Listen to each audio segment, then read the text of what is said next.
Hello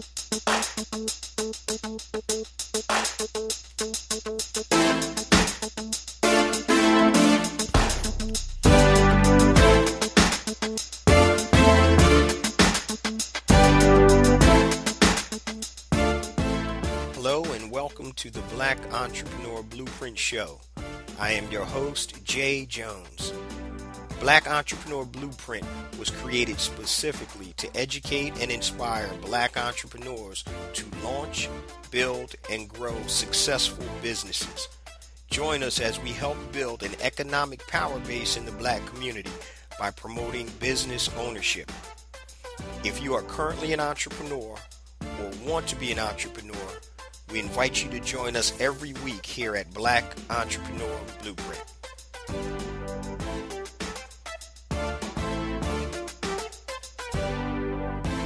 Welcome to the Black Entrepreneur Blueprint, episode number 206. I'm your host, Jay Jones, and today we have another outstanding show in store for you. Today we're going to be talking with Miss Tequilla White, the founder of Tequilla White PR. Now, Tequilla has a very interesting story. When she got out of college, she was searching for a job in the PR industry, and that job never came. So guess what Tequilla did? You got it. She started her own successful public relations firm. Now, before we get into today's episode, I just want to give you a few updates. Once again, my new book, A New Black Wall Street, is out. Please check it out. Go to anewblackwallstreet.com. The title is Circulating the Black Dollar Worldwide by Building Successful E-Commerce Businesses, 12 Steps to Six Figures in 12 Months. I also have a compatible e-commerce course titled Educated E-Commerce. So if you need more hands-on, please go to educatedecommerce.com. Without further ado, here's Miss Tequilla White. I am on the line with Miss Tequilla White, the founder and owner of Tequilla White PR. Tequilla, how are you this morning? Hi, Jay. I'm doing well. Excited. Great. First and foremost, thank you very much for taking the time out of your busy schedule to talk to the BEB family. So I know you have a lot of stuff going on right now, but before we start, can you tell our listeners a little bit about you, where you're from, and just a little bit about your background, and then we'll get into your entrepreneurial journey. Awesome. Sounds great. So, yes, my name's Tequilla. I am from New York City, Bronx girl, born and raised, and I'm a publicist. I work with clients to help them tell their brand stories, help them amplify their stories through media, whether that be pitching them for broadcast opportunities, radio informationals, in magazines, online blogs, helping them plan out different events to just amplify their brand as much as possible, helping them when it comes to crisis communications, if anything happens, helping them to, craft their statements and work through any backlash or anything like that. So I do a lot, but at the end of the day, it's just basically about telling people's stories and trying to share their message and their brand with as many people as possible. Great. Now, I want to ask you, how did you get started into public relations, and did you start working at a company first and then branch out, or did you just go out on your own? I started off in college doing several different internships, trying to get my feet wet and figure out whether I wanted to work in the fashion industry or whether I wanted to work in entertainment or sports, food, travel, figure out what I liked. So I started off in fashion, and that wasn't really a fit for me. I kind of liked working more with people other than like selling products. So I knew consumer and fashion wasn't going to be for me. And then I moved on to another agency where we worked with entertainment, sports, more lifestyle. And that's kind of where I found my fit. And then from there, after I graduated college, I did my usual, okay, I have my degree, so let me apply. It should be simple, right? Yeah, it wasn't. So I kept applying, kept going on interviews. They would either say, oh, you're so great, but we feel like you're overqualified for the entry level, or they would say we were looking for someone who needed a little bit more experience, which I found to be super difficult because I'm like, how am I supposed to get this experience if you guys don't hire me? And then I can't continue to do internships because most of them are for college credit or they're unpaid. And at this point, I've graduated and I have bills to pay. Right. So I said, you know what? I'm not going to sit around and wait. I'm going to keep applying, but while I'm applying, I'm going to take on some smaller projects. I have so many friends who do dope things, and I feel like I can use my expertise to help amplify their story. So that's kind of how just me going into business started. Just me deciding I'm not going to wait. I'm just going to go and start. And as I go along my journey and build my expertise up and my, sharpen up my tools and my toolkit, then maybe, I will be able to land something. And it just ended up continuing. And I was like, well, I already started, so I kind of don't really want to stop. I want the Black Entrepreneur Blueprint family, the light bulb, it should be going off in your head right now because Tequilla said something that's very important. So she took what she knew and she didn't wait for somebody to acknowledge her or say, okay, you can have this job. While she was actively searching, she decided to start her own, and that just propelled her into the success that she is today. So don't wait. And that's a great point. And that's something that you probably talk about a lot when you get interviewed, I assume. Is that correct? Oh, yes, yes. Yeah. That is something I always try to stress. I mean, ideally, a lot of people want to get into an agency in my industry. They want to get into a great agency with great, clientele, and they want to be able to, travel for work and do all those great things, which is amazing. And I find that have an entrepreneurial spirit, you can work anywhere, and you'll excel. But I definitely want to stress you don't have to sit and wait and hope that someone sees the greatness in you. You can just go figure it out, sharpen your toolkit, and then when the opportunity presents itself, if it presents itself, you'll be ready. Now, a lot of questions that I get on the show, Tequila, are about starting businesses and financing your business. So, how did you Yeah. finance your business when you started? So when I started, most of the time I would pull from savings that I already had, or while I was actively searching, there was a couple of agencies that said we can't hire you for full-time role, but we can hire you in a contract capacity or in a part-time capacity. So I would work on several different projects and support different projects and clients that they had, and work part-time there while still having my agency and working on clients that I had. So I would kind of balance. I would pull from savings. I would, tell my family members this is what I'm trying to do. They would support me. So just scraping and figuring out ways to balance it all. And then, once things started picking up and I started to, have a larger clientele, then I was able to, maintain that with the income that was coming in from all those clients that I got. Great. So, in a sense, you almost bootstrapped your agency to get to the point where you are Yes, right now, which is great because you didn't have to give up any equity or get a lot of loans or stuff like that that can hamper you in the future. So that was right. great that you were able to do that. Now, Tequila, it sounds like you're a very busy young woman. What motivates you to get up and do what you do every day? Honestly, I just love what I do. I just love helping people and telling people stories. I love seeing someone come to me and say, I have a really dope idea, but I just don't know how to get it out. I don't know how to share it with people. I don't want to just do ads. I want people to really hear the backstory of why I'm doing what I'm doing, and I'm able to help them craft that story, able to get it in front of, the right media outlets to share it properly, able to see their return on that investment. And every day I'm able to be creative and come up with really cool pitch ideas or really ways that, we can plan events to amplify their brand story. I'm really able to be a partner with them, creatively, instead of just, saying this is what you should do and not being a full partner. I'm here saying, well, maybe we should take some photos, or maybe we should fix the website. Maybe we should, help out on social media. Maybe we should do all these things and really be a partner to them. That still gets me excited every day, and just being grateful that I can do something that I love every day and some people can't. So just always having that in the forefront when I get exhausted, when there's late nights, when, I've been at an event from 6 in the morning and it's 11 p.m. and I'm still there wrapping up, just taking those moments to just be grateful that I can do something that I love to do and get paid for it. That's a blessing because as an entrepreneur, when times get tough, if you love what you do, it makes it easy for you to push through and continue to move forward. So if you're doing something for the money, I have a lot of coaching students that I'm like, hey, I got it. You got to get that money.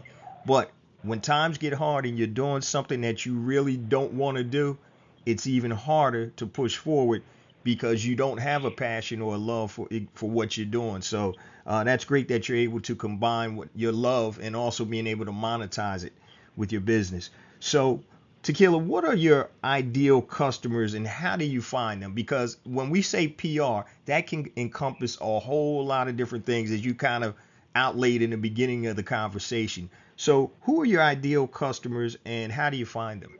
My ideal customers are people who know their product, know why they're doing what they're doing, who really see it being able to sustain them, to grow, people who are trying to make changes in their community, people who are hard workers, people who are easily able to take constructive criticisms, and who are team members and who are partners and who understand how to work with people. Those are the type of kind of personality traits that I look for when either approaching clients or when they approach me and we kind of get to talking a little bit. I find clients every day just scrolling Instagram, seeing cool companies, reading different outlets, whether it be a Fast Company or New York Times or Entrepreneur Inc., just seeing different companies that are sprouting up and flagging them to say, hey, I might want to reach out to them or do a little bit more research. Friends of friends saying, hey, I have a friend that has a really dope idea and this is their first year and I think that you guys would be a fit. So I kind of just in my day to day, just walking around, I might pass a shop and say, "Oh, this is a really interesting, clothes that they're selling. I wonder what the backstory is." And I'll pop in and just say, "Oh, is the owner here?" Or do you know who the designer is? Just trying to always be mindful that every opportunity that I come in contact with something could potentially be a client. So just being open and making sure that I align myself with people who are creative and professional and excited about just building their brands and making an impact in their community, because that to me is what's most important. I want to make sure that any client that I'm working with, if I'm trying to amplify their story, it's not just going to benefit them. It's going to be definitely a ripple effect to impact other people positively. That's a noble endeavor, and obviously you've been doing a great job at it. Now, can you give us an example of a success story of one of your clients, how you met that client, and what you did for the client and what the results were? Sure. I would say one that I was super proud of would be there's a client that I worked with by the name of the Yoga Green Book. And what she did was she saw that there was a hole for yogis of color, and she wanted to find a way to make people who practice yoga to feel comfortable, because a lot of times you go into these classes and you don't see people that look like you, and it kind of makes you feel like I don't want to do this because they don't get me, or my body type is different, or the music that they're playing I can connect with. So she said, let's kind of take that out of the equations and make it accessible so that they can practice yoga in their homes. So I would compare it to kind of a Netflix for yoga. So it's a streaming service in which you can type in the type of yoga that you want to do, and you can have all instructors of color who teach you. And you can do just one class, you can do it in the package.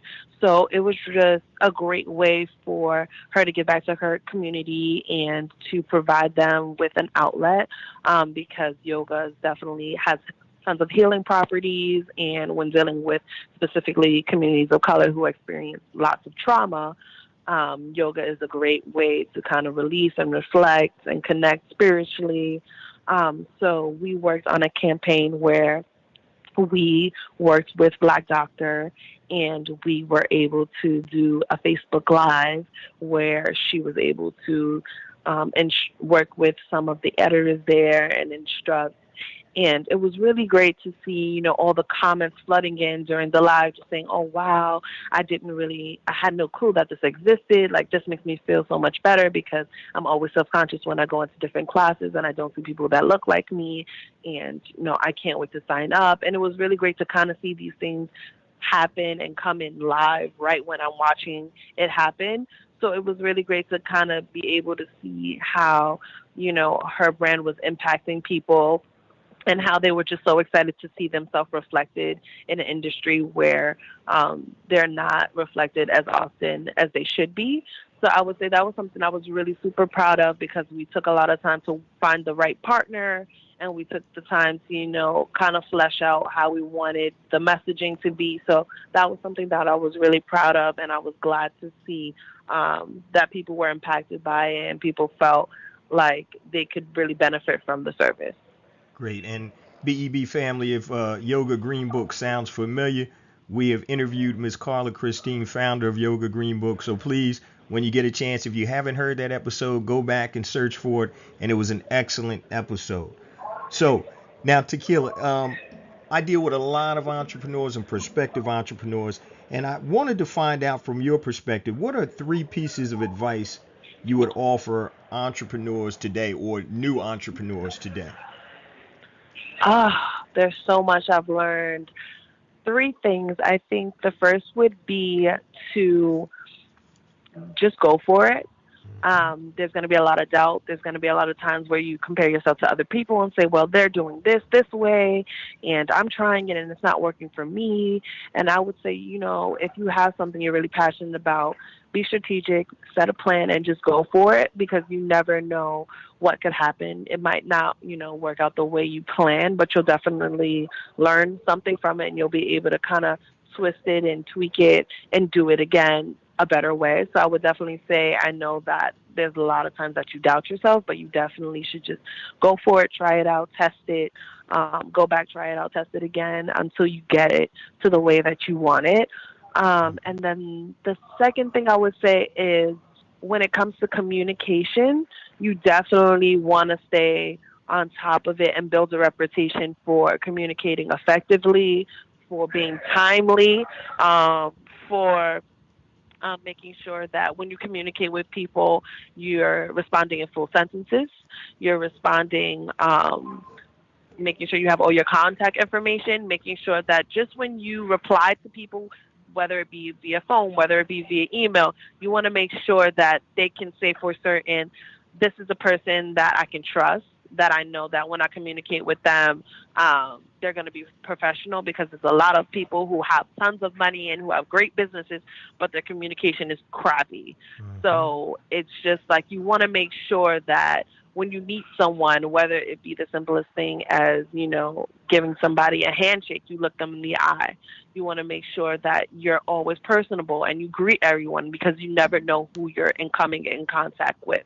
So you want to make sure you're always personable, you're always kind, you're always, polite to whomever you're around, because you never know, that might be a potential client, that might be someone that you could potentially work with and might, be able to collaborate with. So that's something I would definitely stress. And then lastly, I would definitely say, have your assets in order. Okay. You don't want to go out asking people for money or asking people to collaborate with you, and they say, oh, so how can I find you? And you, don't have a website, or your social media isn't up to date, or you don't have an email signature, you don't have business cards, you don't have a deck, you don't have things ready to go. I think that a lot of times people get so excited with their ideas and they want to, pitch them. But then when the person is interested and they don't have their assets ready, that can be, a point where you really miss out on great opportunities, because you don't have all your ducks in a row before you're reaching out to people. Those are 3 great pieces of advice. Now, Tequilla, I wanted to ask you, in terms of the time when you were putting out resumes, looking for a job, and then having started your business, was there a demarcation point or a specific point in time when you said, you know what, I don't even want to work for anybody else anymore, I'm going it on my own? Was there something that happened that sparked that, or was that just from organically from, what you were doing?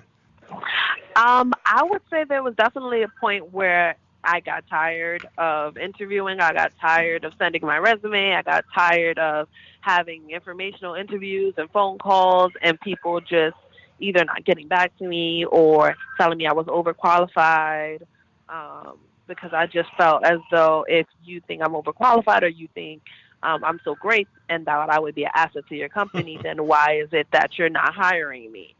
or that you're not finding a place for me. And then after continuing to, work on my own and have the opportunity to work with awesome companies on my own, just based upon, my own merit and pitching people on my own, it was kind of like, I could stay at an agency and have one or two clients, or I can pick and choose who I want to work with and the projects that I want to work with, and not have to have any, middleman situation where I have to report to either, a supervisor or someone who would, work with my clients. I can have that one-on-one with them, and I can really build those relationships with them, because a lot of times that you're at agencies, clients come and go, and you might be their day-to-day point of contact, but there's someone that has, brought them on board. So when they leave, you don't have that personal relationship with them.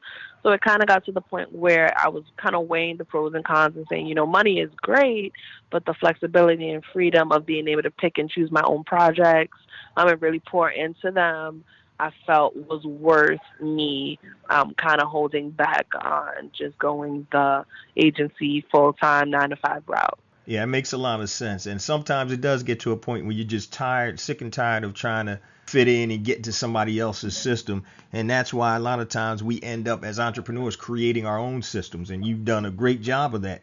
Now, looking at your background, I see that you've gotten some of your clients and even yourself into a lot of major media companies like BuzzFeed and Essence. How did you build those type of relationships, and how did that work out, and being able to connect with those type of large corporations and partner with them?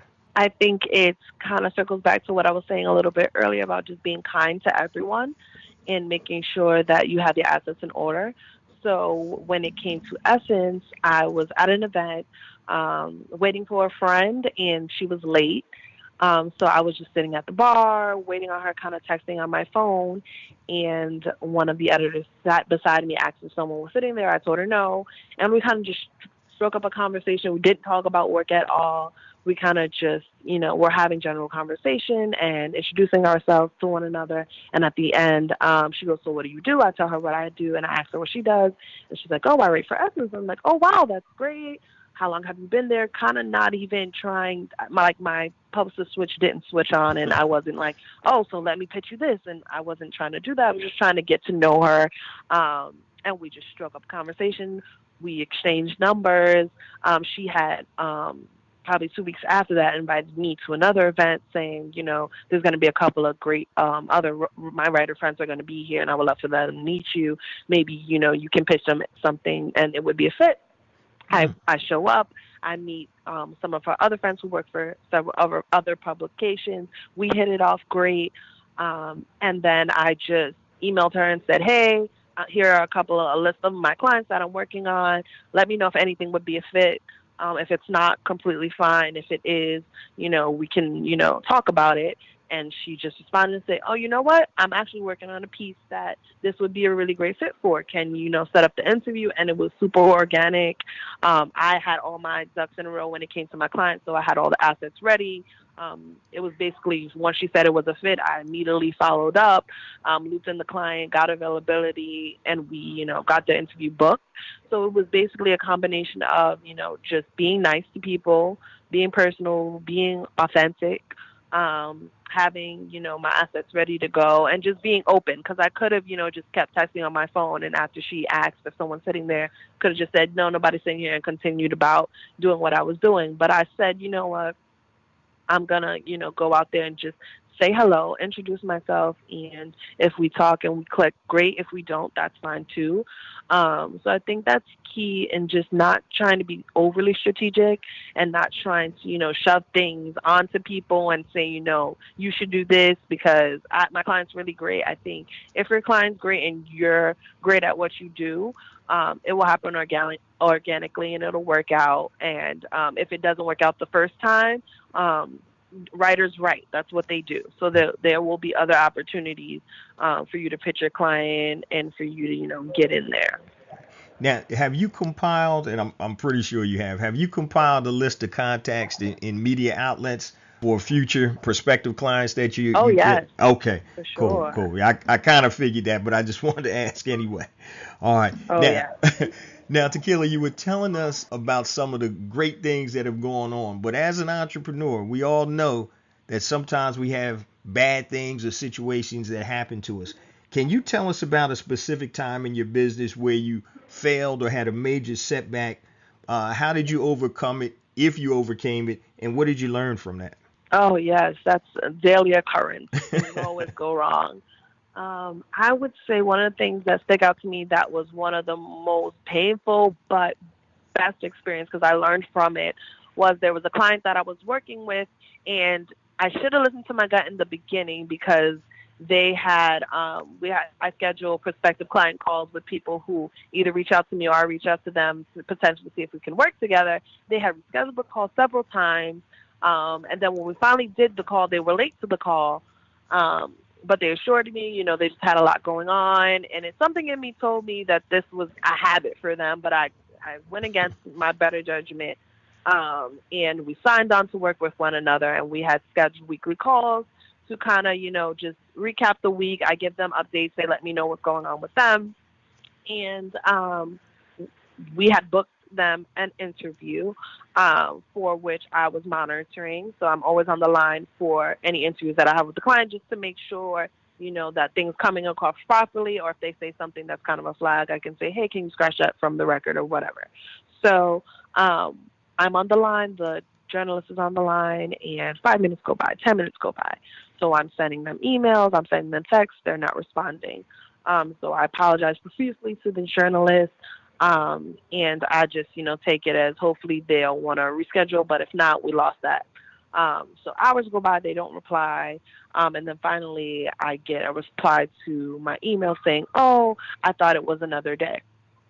So Wow. at this point, I'm trying to, remain professional because, things happen and people forget things. But it has been several times that, that had either been late or not respecting my time or things of that nature. So I try to, let them know that, that can't happen. And we lost the client. Okay. They felt as though, we weren't getting enough placements for them. We weren't booking them for enough things. Or the people that we were pitching, they felt that they wanted larger outlets. All things that we covered before we started working. And in the proposal, I let them know these are the outlets I'll be pitching. They approved. So there was definitely some miscommunication somewhere. So it did hurt to lose the client because, I was planning, budgeting to include that retainer within my budget and planning, how things would all pan out. So it definitely took a hit to lose that one because the retainer was rather large. But it was a learning experience for me because I knew that I should have went with my gut from the beginning. And then I also definitely communicate the importance of respecting time and being timely in the very beginning and making sure that people understand that before they sign on, because a lot of times they think, okay, I'm just handing you the baton and you go out, you pitch, you make it happen. But at the end of the day, I'm pitching you and I'm pitching your brand and, your product or your service. So you also have to be a partner and work with me so that we can, make this work together. So I kind of learned from that experience, and now I'm super adamant about making sure I follow up with people, making sure I let people know the day before the interview's tomorrow, letting people know the day of the interview's today at this time, letting them know 10 minutes before I'm dialing in, just wanted to make sure. So that was something that it wasn't necessarily a failure, but it was something that I didn't want to kind of, rub them the wrong way by telling them over and over again, but I kind of had to, just break that out of my mind and say, you have to be annoying sometimes and let clients know, like, this is important. You have to be on time because it reflects poorly on me. Right. Because you're not the only client that I'm going to pitch to this journalist, and then she's going to be like, no, I don't want to work with her because her clients aren't professional. So Right. just, being mindful of stuff like that was definitely a lesson. And you would kind of think that somebody that you're working with would recognize and understand that it's a collaboration. You both have to work together to Yes. benefit the whole. I can't And do my job if you don't do yours. exactly. So it's funny. One of the things, and I'll never forget this. Before my wife and I got married, we had marital counseling, and we were using her pastor. And he said something to me that I never forgot, and I always think about it. He said, expectations will make or break any relationship. So if your wife is expecting you to do A, B, and C, and you're expecting your wife to do X, Y, and Z, if those expectations aren't talked about and met, then you're going to have issues. And it's true in business, it's true in personal relationships. So I think that BEB family members, expectations can make or break a relationship. So when you get into a business or even a personal relationship with somebody, just make sure that your expectations on your end are upheld. So I think that's very important. Now, as I mentioned that, Tequilla, are there any other things, or are there No. any other common type issues that you come up with dealing with clients? Yeah, definitely people wanting you to work for free. Right. Who are saying that they will, give you exposure and products and entry to clubs and concerts and shows, and you can meet this person and that person, which is marvelous. I can definitely meet people who can be potential clients, but when Con Ed is saying I need my bill paid, I can't say, but I can get you into this. No, I need money. That's it. So definitely, and it's definitely not even just about the money, but it's the respect of all the time and effort that I put into doing this. I have to build out lists. I have to email people. I have to call people. I have to plan events with you. I have to show up for these events with you. I have to do all these things that are taking tons of my personal time because I'm not in the office and out the office. So while I'm, doing things, I'm taking calls while I'm out on vacation, or I always have my, laptop with me while everywhere that I go. So it's just a respect thing that, you think that all this that I'm doing isn't worthy of being paid for. So I definitely think people should think about that before they even go out and approach anyone, a publicist, a manager, an agent, a photographer, a videographer, anyone. They're taking time out their day to do work for you, so you should definitely compensate them accordingly. And then I guess another common thing that I'm seeing is a lot of people are trying to say that they're experts in something without doing the work first. So a lot of people are, I see a lot of panels popping up with people on them, and I'll say, oh, this looks like a cool panel, and I'll go and I'll research the panelists, and I'm like, but wait, where are the receipts? Like, why am I going to pay X amount to go to this panel to hear you tell me about your experience and about your journey if you haven't done the work? So I think a lot of people want the clout and they want the Instagram followers and they want all of these things without really grinding and hustling and getting out there and doing the work. So I would say people should be mindful of that. And while it's great to have a bunch of followers or to feel like, you're seeing the same people be on these panels, I think you should just get low, do what you need to do, hustle, do the work that you need to do first. And the people will start to come to you. People will say, I've been seeing her or I've been seeing him work for several years, and they have a great reputation, and they'll start to come to you as opposed to you feeling like you need to be put in these positions or be put on these panels without actually having the receipts. And that's important for me. I'm a person that doesn't like to really be seen. I'm very I want my clients to be first. I don't really want to be out there too much. But I think it's important, in any business that you have, to have your own brand identity, but you definitely want to have the receipts to back it up. Definitely. Yeah, there's a lot of people out there that, and I come across it sometime even during my interviews on the show when I have to vet people, and I have had people reach out to me, and I'm like, what have you done? Oh, you sold $100 in e-commerce over the last month? That doesn't cut it. So, so we definitely have to vet people. And it's funny with my show, the podcast, I've been doing this for 203 weeks in a row. So that's over 4 years, since September of 2014. So I've been out here doing it, talking to a lot of people and sharing my personal story and my experiences. And it's funny because people always ask me, they said, Jay, how are you monetizing your podcast? I said, I don't necessarily do it for money. I do it because of the love and the message that I'm trying to get out. But one of the things that I see that really hurts people, and I just had a conversation with this one of my coaching clients, is that sometimes you try to monetize too quickly without building a foundation or a base. And so when you try to do that, you're getting ahead of yourself. take your time, build your business, and then let it start monetizing itself, and then you can do whatever you need to do. But I see a lot of people out here do things they probably wouldn't do because they need the money. And I mean, I could go Yeah. into a whole bunch of stories about people that I know that have done that. But you just want to be true to yourself. And you had mentioned something earlier about being authentic. I think people really pick up on that, and they gravitate to people and products and brands that are authentic. So you definitely know your stuff. So now, speaking of that, how long have you had your agency? I've had my agency 2.5 years now. Okay, cool. Yeah. That's what's up. So, all right, I was going to ask you how old you were when you started it, but I'm not going to ask you that because I know how women are with their age. So, No, I am 25 in August, okay, cool. so I am young, but I am ambitious, Cool. and I use my youth as an advantage because I don't know a lot.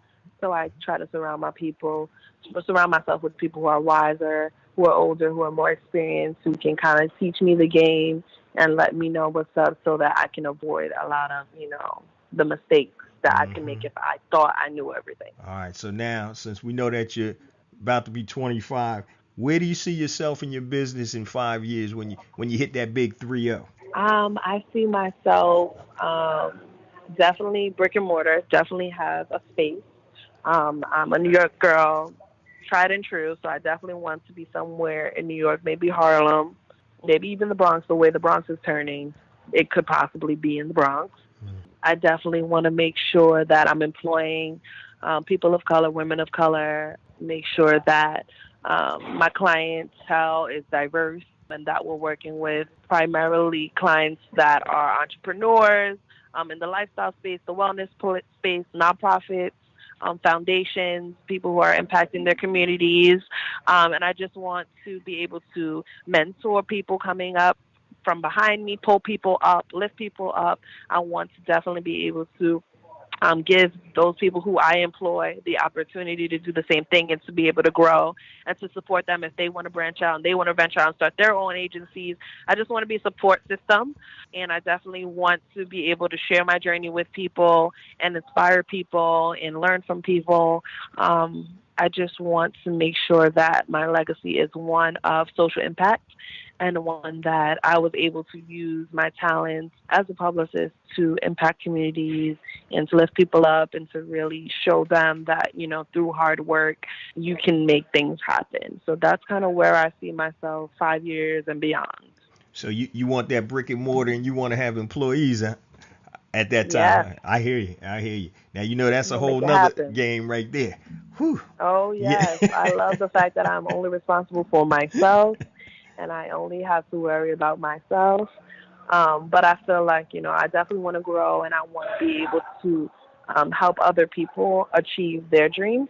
So it's going to be less about, myself and what I want to do and more about kind of lifting up more junior people and giving them those opportunities to learn and grow. And, I feel like when you really are able to look back on what you've done, you don't really look at everything you've physically done. You look at how you've impacted other people to grow and to be better and to shine light on them. And that's where I really see success for me, is how many people I was able to shine a light on and to help grow, not more so how many clients I've got or how many people that I've worked with, but just more so saying I've helped X amount of people kind of follow their dreams and really shine a light on them. I definitely respect that. In terms of your process, I want to give the BEB family listeners a little peek behind the curtain. And you may have some listeners here that may reach out and need your services. And obviously, we're going to let you give all your contact information at the end of the interview. But can you kind of give us an overview of what your process is when you start to work with somebody or decide if you're going to work with that person or that brand? What does your process look like? Oh, yeah. So once I send them, I do a prospective client call with them after I have them fill out a form that kind of gives me top line information. After we do prospective client form and we kind of decide, okay, yes, we want to move forward, I send them a proposal that kind of outlines strategy, who I'll be outreaching to, timeline, budget. They'll look at it. They'll either say yay or nay. If they say yes, I want to come on board, they come on board. And then from there, we kind of map out the year if they're on a yearly contract with me, or however many months they're deciding to come on board. We plan out strategy saying this month we're going to pitch out this month we're going to pitch out this. I start to build out their media list of who I'm going to want to send things to. I do a lot of bit of research on each person to make sure that they're a right fit for this specific client, look at past articles they've written, find them on social media, see what interests them, do kind of all of that legwork. Then I'll build out the pitches. I'll send them off to whoever I'm pitching them to.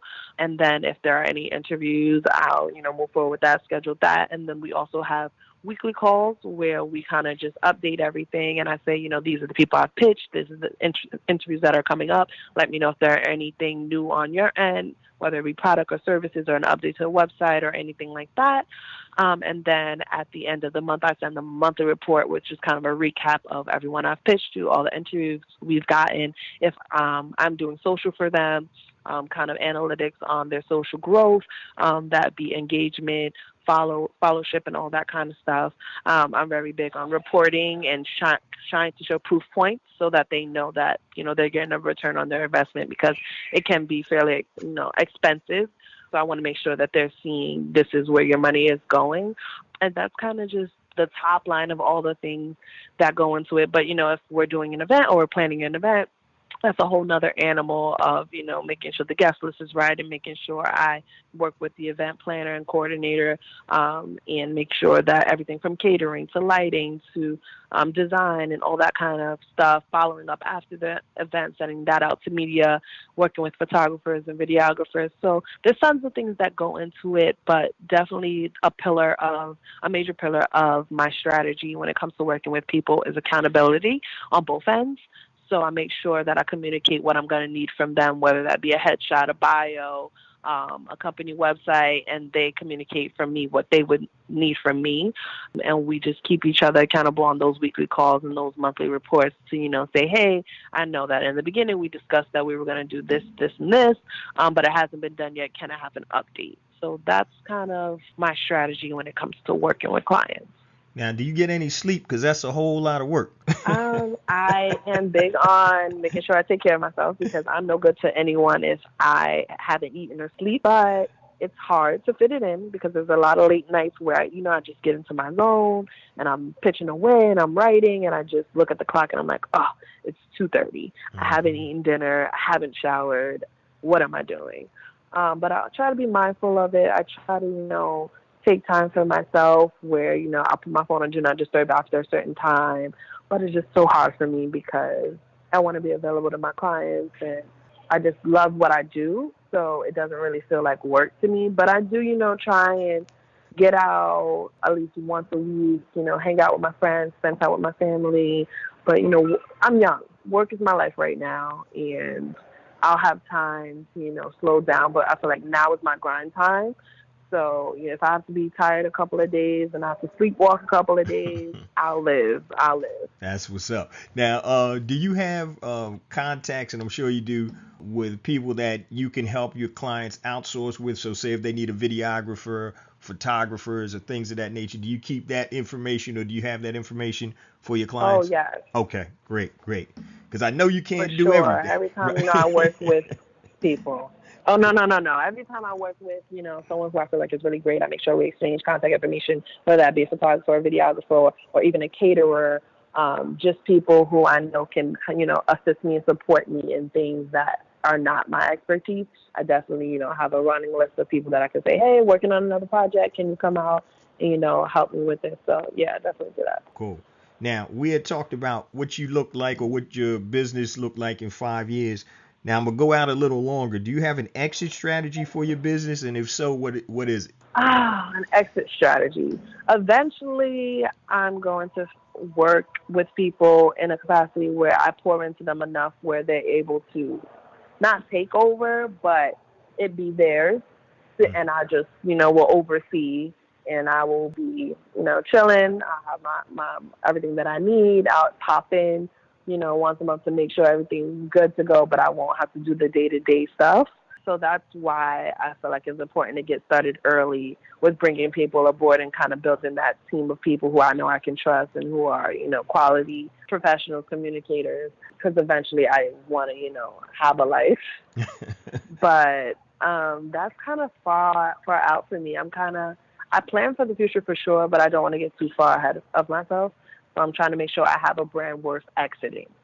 Understood. Now, if you have a fear, what is your greatest fear when it comes to your business? Or actually, it could be anything. And tell us how you actually manage fear or trepidation. I wouldn't necessarily want to call it fear, but say trepidation. Okay. Biggest fear, I guess, business-wise and personally, is just letting down people in my family who have worked so hard to get me to where I am.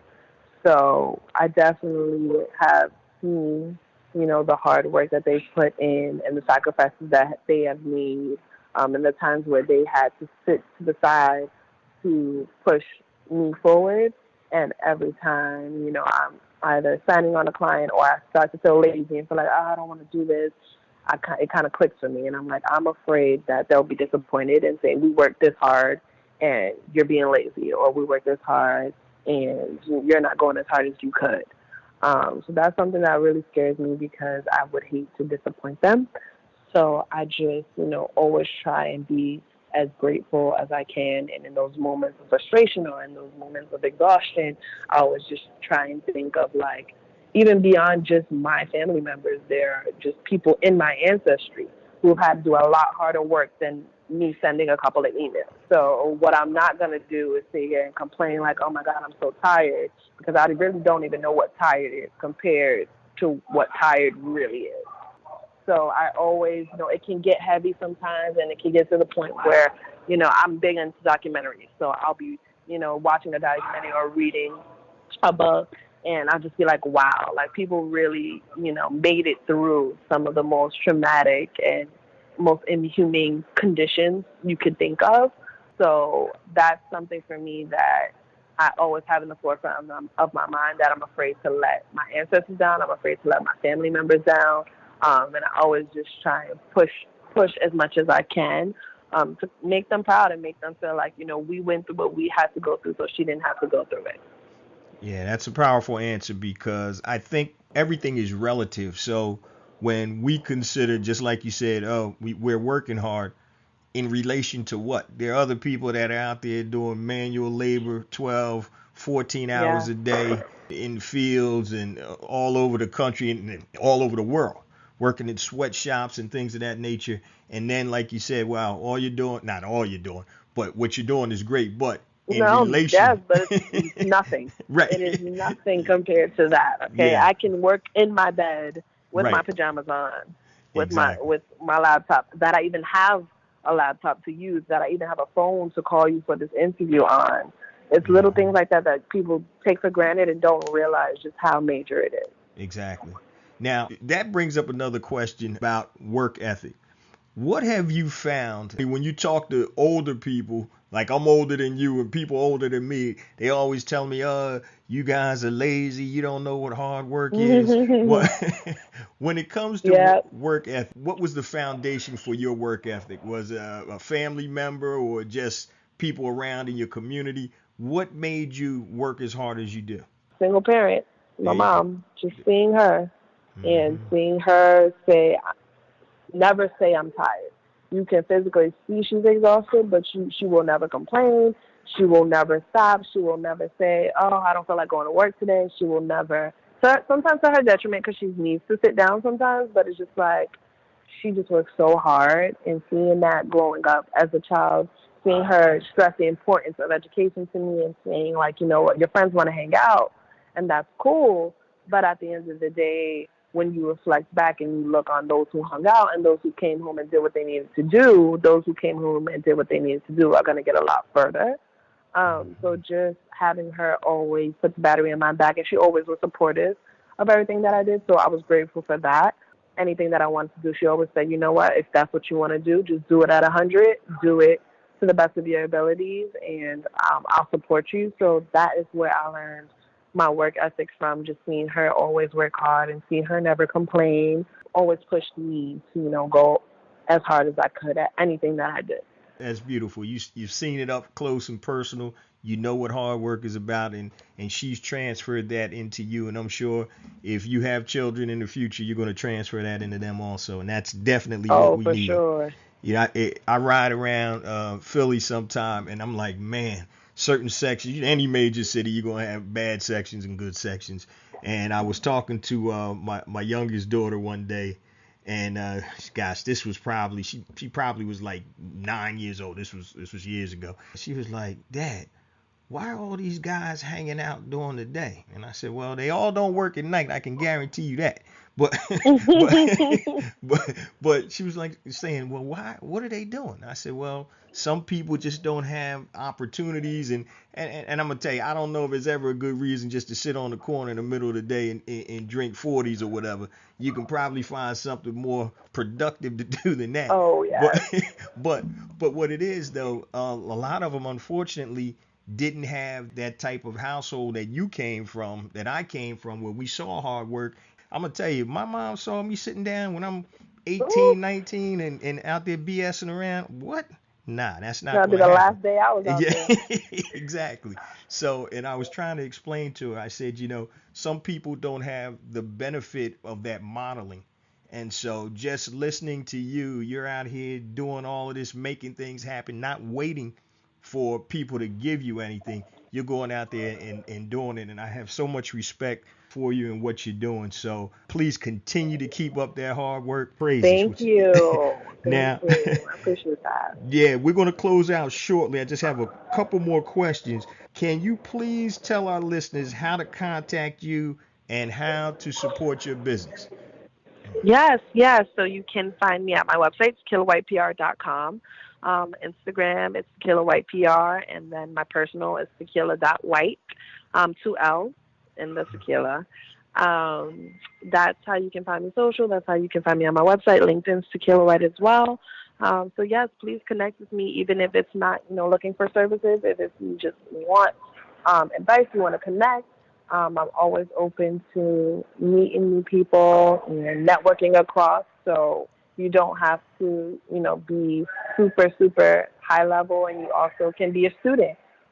Just anyone that feels like my story connected with you and you heard something that might have, sparked anything in you, please reach out to me. I'm excited to connect with you all. Great. And do you do anything with interns? Oh, yeah. Okay, Yeah. cool. All right. So some of you kids home from summer, if you want to get some PR experience in the business, here it is, Mr. Tequilla White. So don't sleep on that, because I know in the beginning of our conversation you talked about that in terms of interning at certain agencies, and I'm sure you garnered a lot from that type of experience. And for sure. Yeah, which is great. Now, is there anything else you'd like to add that I didn't ask you, or that you want to get out? No, I think we covered pretty much everything.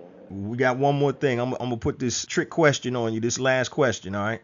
Uh-oh. Now, it's not bad. It's not bad at all. So if you had the opportunity to talk to one person, living or dead, who would it be and why? Oh, living or dead. I would talk to Malcolm X is who I would talk to. And why? I would talk to him because I would want to hear not just him tell me all of his amazing stories, but just to tell me where he found the strength to continue over and over, day after day after day, like death threats. Like, what in you just makes you feel like the cause is so much bigger than yourself that you will just continue to push through all that you were against and continue to be compared to other people who are doing it in a different way and you did it your way? Mm-hmm. What made you just stick to your guns that way and really just keep pushing through? That's a great answer.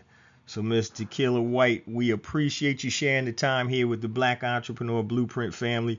And BEB family, you know how we do. Anybody that comes on the show, we definitely support them. So please support Ms. Tequilla White. And can you give us your website and your contact information one more time? I don't want any excuses, yes. BEB family. Yes, tequillawhitepr.com is the website. and Tequilla White PR. You can find me on Instagram, Tequilla White on LinkedIn as well. Great. Once again, we thank you so much for sharing your time with the BEB family, Tequila. And, we will definitely be in touch. And anytime you have something new or exciting happening, please reach out to us and we'll get you back on the show because we want to see that progress. Sounds good. Sounds good. Thank you so much. I had such a good time. Great. I appreciate it. Thanks. And we'll talk soon. That was Miss Tequilla White from Tequilla White PR. And I got a ton of takeaways from this, guys. One of the things that really stood out to me, she talked about her 3 pieces of advice that she would give to an entrepreneur. Number 1, she said, go for it. And I always talk about if you don't take action, nothing is going to happen. Number 2, she said, be an effective communicator. And once again, if you can't communicate your thoughts, ideas, or aspirations, you're not going anywhere either. And number 3, assets in order. Make sure you have all your assets in order. So if you're about to start a business, make sure you have the tools necessary to be successful. If you're going into the public relations game or anything that you're doing, make sure you have the tools necessary to be successful. So if you're going to go build a house, you can't build a house with a screwdriver and a staple gun, right? You're going to need everything in your toolbox. All your assets need to be in order. Now, I also wanted to point out that there are a lot of people that are getting out of college, and this is around that time, and they're looking for jobs. And what really stood out to me also with Tequila was that she applied to major PR firms. She had even interned years ago at different PR firms, and everywhere she went, she got turned away. But what did she do? She didn't stop. She didn't put her head under the pillow and start crying. She started doing her own thing, and that actually turned into a full-time gig. So now that's why there's Tequilla White PR. So don't let anybody validate you. You have the skills, the talents, and everything to be successful. So sometimes you can't wait for somebody to validate you and give you a job. You can go out there and create it on your own. So that was today's show, guys. Please, once again, remember to support all the BEB family guests that are on the show. You know how we do it. So please reach out to Tequila if you have any questions or you need her services. And before we close out, guys, once again, if you need to check out my new book, it's at anewblackwallstreet.com, anewblackwallstreet.com. Also for my online course, Educated E-commerce, educatedecommerce.com. Once again, guys, and I say it every week, we get more and more downloads, and that's because of you, the BEB family. I can't do it without you. Please continue to spread the word, smoke signals, social media, telling a friend or whatever, but I can't do it without you guys, and I love you and I appreciate you. And if you need to connect with me, if it's something long, I'm telling you, if it's something long, don't send me 15 paragraphs, guys, on Instagram. That's tough to read, all right? If it's something long, hit me at jjones@blackentrepreneurblueprint.com. That's JAYJONES at blackentrepreneurblueprint.com. Facebook, Black Entrepreneur Blueprint. Twitter, jjones001. Instagram, jjonesforreal, JAYJONES, the number 4, REAL. YouTube, check out my YouTube channel. Go to YouTube and hit Black Entrepreneur Blueprint. I have additional content that goes on YouTube in addition to the show. So please sign up and subscribe to my YouTube channel. And last but not least, if you want to be included in the BEB text line for special notifications and reminders, text BEB to 555-888. That's BEB to 555-888. Love you guys. See you same time next week. Peace.